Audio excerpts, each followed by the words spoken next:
నమస్తే అందరికి ఎట్లున్నారు? అందరు మంచిగున్నారా? ఇగో నేను మళ్ళీ ఒక కొత్త రెసిపీతో మీ ముందుకు వచ్చేసిన. అదేంటంటే తెలంగాణ దావత్ స్టైల్ బోటీ ఫ్రై. ఇట్లా చేసుకుంటారు. మరి ఇదంతా ప్రాసెస్ ఎట్లా చేసుకోవాలని తెలుసుకోవాలనుకుంటున్నారా?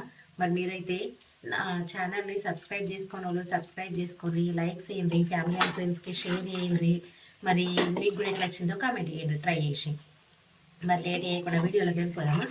ఓకే, మరి ప్రాసెస్లోకి వెళ్ళిపోదాం. నడవండి మరి. కర్రీ వండుకోవడానికి ఫస్ట్ బోటి ఫ్రై చేసి చూపిస్తున్నా కదా. నేను బోటి ఫ్రై కోసం ఫస్ట్ ఇట్లా కుక్కర్ తీసుకోండి. ఇక ఇది బోటి అయితే మంచిగా ఇట్లా తెల్లగా క్లీన్ చేసుకోండి. ఫస్ట్ ఇట్లా క్లీన్ చేసుకోండి. ఈ క్లీన్ చేసుకున్న బోటీని అయితే ఇక మంచిగా క్లీన్ చేసుకోవాలి. బోటి అనేది క్లీన్ చేసుకోరాని వాళ్ళు మన ఛానల్లో క్లీనింగ్ కూడా ఉన్నది, చూడుండ్రి. ఒకసారి చూసి నేర్చుకొని ఇట్లా వండి చూడుండ్రి. ఇక చూడుండ్రి ఎట్లుంటుంది అంటే అది టేస్ట్ ఇక కిరాకు ఉంటుంది.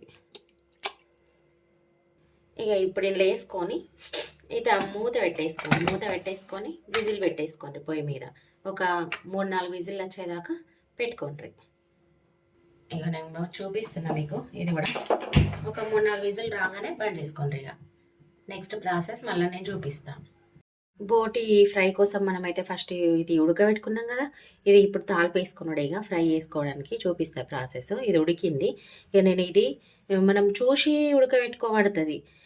నేను ఫస్ట్ 3 విజిల్ అన్నా కానీ 3 విజిల్లకు ఉడకలేదు. నేను మళ్ళీ ఇంకా 4-5 విజిల్ పెడితే ఇక ఇట్లా ఉడికింది. చూసుకోవాలి, ఉడకకపోతే మళ్ళీ పెట్టుకోవాలా. ఇక ఇందులో ఇప్పుడు ఒక 3 పావులు నూనె పోసేసుకుందాము. గరం అయింది.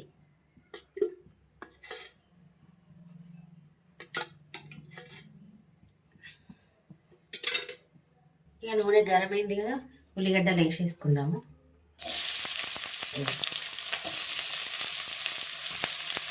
నేను ఒక 2 మీడియం సైజు ఉల్లిగడ్డలు తీసుకున్నాను. ఇలా ఎర్రగా గోలాలి. ఇక ఇప్పుడు కొంచెం పుదీనా కొత్తిమీర వేసుకోండి. ఎర్రగా అవుతుంది కదా. కొద్దిగా అల్లం వెల్లిగడ్డ వేసుకోండి, ఒక 1/2 టీ స్పూను. మళ్ళీ ఇంకొంచెము బోటి వేసినాక వేసుకుందాం, ఎందుకంటే ఇప్పుడు వేస్తే అంత అడగలుగుతుంది, మాడిపోతుంది. ఇప్పుడు 1 టీ స్పూన్ పసుపు వేసుకుందాం.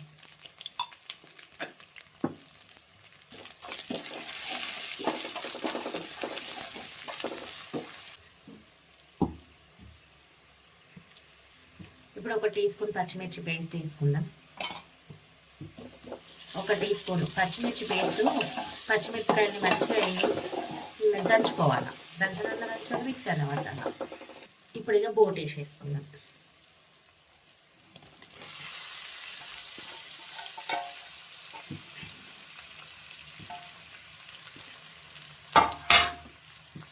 ఇక బాగా కలపాలి మంచిగా, అరగంట గంట.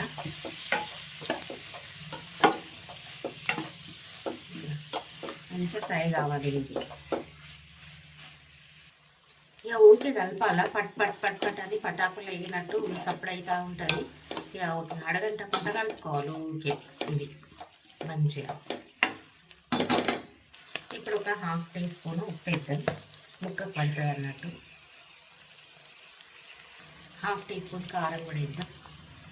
ఈ ఉప్పు కారం వేసినాక కూడా మంచిగా కలుపుకుంటే అయితే ముక్కకు మంచిగా ఉప్పు కారం అనేది పడుతుంది అన్నట్టు.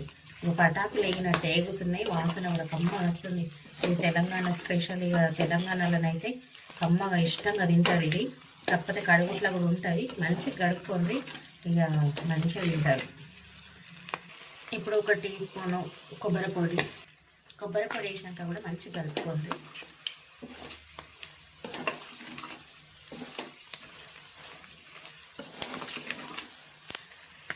ఇప్పుడు ఇక మనకు టేస్ట్కి సరిపడంత మీకు ఎంత పడుతుంది అనుకుంటే అంత ఉప్పు కారం వేసుకోండి. నేనైతే ఇంకొక టీ స్పూన్ వేసుకుంటున్నా. సాల్ట్ కూడా ఇంకొక 1/2 టీ స్పూన్ అంత వేసుకుంటున్నా. చూసి వేసుకోవచ్చు సాల్ట్ అనేది. బాగా వేసుకోకుండా ఫ్రై కదా, తక్కనే పడుతుంది.